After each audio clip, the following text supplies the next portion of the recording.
Hey, we really hope that our tips help you with reaching new heights.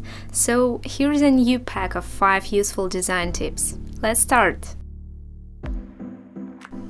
Expectation and reality.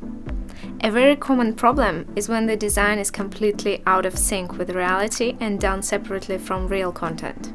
As a result, it may turn out that the client has a completely different picture format that doesn't match your design. This also applies to text, when designers often use lorem ipsum, adjust the size with a heading, and then receive the final text. This is when they cannot fit them into their design. Always request real content from the client before starting work. Tab bar functionality. We distinguish 3 types of tab bars that can be found in a mobile application. Icon with text. It is often used in native design or in the tab bar of complex systems. It looks heavy, takes up a lot of space, especially if the names of the icons are large. On the benefits, an accurate understanding of the tab.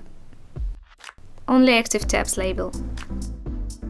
This is suitable when the screen doesn't have a title and the icon is not obvious by metaphor and needs additional explanation. It looks neat, less visual noise compared to the first option. Icons without a text part.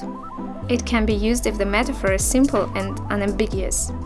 It looks visually clear, saves space on the screen, and you can place the desired number of tabs. In general, to make the decision which tab bar to use in your design, you should answer the right questions. Who is the audience?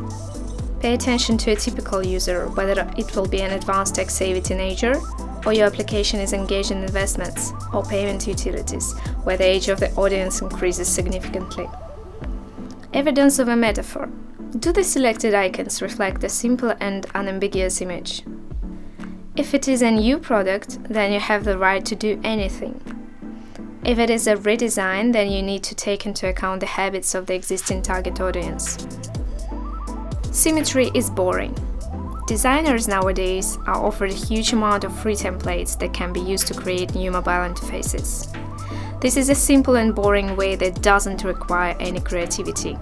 That's not how it goes here at Cuberto, and we are constantly seeking new solutions and experimenting with the content structure, changing the usual first line and left indents. Such composition looks twice more attractive. All this helps to increase the interest in your work, makes designers think creatively and not just work according to a template. Reference searching. A very important preparatory stage for creating a visual style in UI design is reference searching. A newbie looks for the closest reference to his interface in order to significantly simplify the work. When the suitable example is found, he changes several elements and voila! The work can be shown to the client.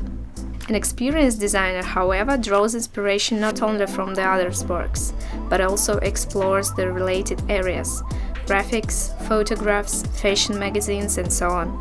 All of this allows to create a unique design and even set a new trend. Less is more.